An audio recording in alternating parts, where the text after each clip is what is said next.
Hello everyone. இப்ப நம்ம அன்றாட வாழ்க்கையில பாக்குற நிறைய பேருக்கு எக்ஸிமா, சொரியோசிஸ், அலர்ஜிக்ஸ், சைனஸ், அஸ்மா இந்த மாதிரியான பிரச்சனைகள் நிறைய இருக்கு. அது மட்டும் இல்லைங்க, இன்னைக்கு நம்ம பிள்ளை நல்லா ஸ்கூலுக்கு போவோம். 2 நாள் கழிச்சு நீங்க பாத்தீங்கன்னா அந்த பிள்ளைக்கு வந்து சளி பிடிச்சுக்கும், காய்ச்சல் வரும், இருமல் வரும். ஏன்னா ஸ்கூல்ல இருந்து அது இன்ஃபெக்டட் ஆயிடுச்சு அப்படின்னு நம்ம சொல்றோம். இதற்கான மெயின் ரீசன் என்ன அப்படின்னா, நம்ம பிள்ளைங்க இல்லைன்னா நமக்கு லோ இம்யூன் சிஸ்டம். இந்த லோ இம்யூன் சிஸ்டம் அப்படின்னு நம்ம சொன்னா இதுக்கான தூண்டுதல் வந்து மேக்ரோபேஜஸ். இந்த மேக்ரோபேஜஸ் அப்படின்னா வந்து இன்னேட் இம்யூன் சிஸ்டம் அப்படின்னு சொல்லுவோம். அதாவது ஒரு ப்ரொடெக்ஷன் மாதிரி நம்ம பாடிக்கு வந்து ஒரு ப்ரொடெக்ஷன்.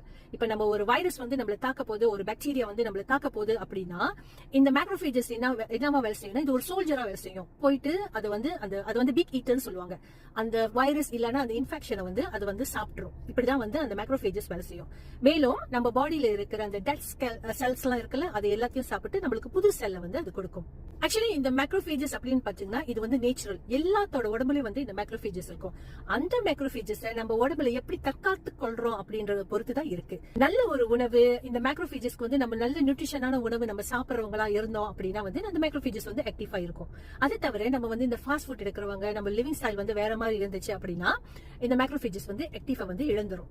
சோ இப்ப உள்ள காலத்துல பாத்தீங்கன்னா நம்ம எல்லாம் வந்து பணத்தை தேடி போயிட்டு இருக்கிற காலத்துல நிறைய வந்து நியூட்ரிஷன் ஃபுட் எடுக்கிறது வந்து ரொம்ப குறைவு. ரொம்ப வந்து நம்ம கடையில சாப்பிடுறோம். சோ இந்த மேக்ரோபேஜஸ்க்கு வந்து சாப்பாடு கொடுக்கறது வந்து ரொம்ப குறைவாக இருக்கும். இதற்கான உணவு தான் வந்து ஷிரோத்தோ அப்படின்னு பாத்தீங்கன்னா IPPA1 எக்ஸ்ட்ராக்ட் அப்படின்னு சொல்லுவோம். இது வந்து ஜப்பான்ல அந்த ஃபெர்மெண்டட் வீட்டை வச்சு வந்து இந்த IPPA1 செஞ்சிருக்காங்க. இதை நீங்க சாப்பிடும் போது இட்ஸ் நாட் அ சப்ளிமெண்ட். இது வந்து ஃபங்க்ஷனல் ஃபுட் தான். யார் வேணாலும் எடுக்கலாம். வெஜிடேரியன் கூட எடுக்கலாம், நான்வெஜ் எடுக்கலாம், யார் வேணாலும் எடுக்கலாம், சின்ன பிள்ளைங்க கூட எடுக்கலாம் இந்த ஃபுட்டை. பிகாஸ் இட்ஸ் ஜஸ்ட் சேஷில இருக்கும். அதை வந்து நீங்க தண்ணியில கலந்து, நீங்க வந்து பவுடர் ஃபார்ம்ல இருக்கும், அதை வந்து நீங்க தண்ணியில கலந்து நீங்க குடிச்சுக்க வேண்டியதான். இது என்ன பண்ணுனா, நீங்க அந்த ஃபங்க்ஷனல் ஃபுட்டை எடுக்க அது வந்து உங்க மேக்ரோபேஜஸ் வந்து ஆக்டிவ் பண்ணி விடும். நம்ம மேக்ரோபேஜஸ் வந்து ஆக்டிவா இருந்தாலே நம்ம உடம்புல இருக்கிற அந்த இம்யூன் சிஸ்டம் வேகமா வேலை செஞ்சு ஒரு சீக்கு வந்து இப்ப லெக்ஸி உங்களுக்கு சளி பிடிக்க போகுது அப்படின்னா அந்த சளியை வந்து நம்ம கிட்ட இருந்து எப்படி தற்காத்து கொள்றது, லெக்ஸி உங்களுக்கு சளி ஆல்ரெடி பிடிச்சிருச்சு அப்படின்னா எவ்வளவு சீக்கிரத்துல வந்து அது நல்லா இருக்கிறது அப்படின்றது வந்து அந்த மேக்ரோபேஜஸ் வேலை செய்யும்.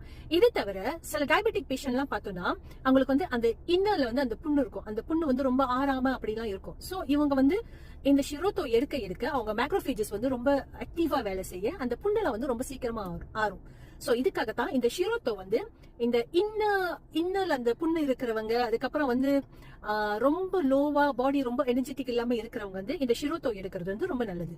சோ நீங்க இல்ல உங்க பிள்ளைங்க ஆக்டிவா இம்யூன் சிஸ்டம் நல்ல ஆக்டிவா வேலை செய்யணும், பூஸ்ட் பண்ணணும் அப்படின்னு நீங்க நினைச்சீங்கன்னா ஷிரோத்தோ எடுங்க. Thank you.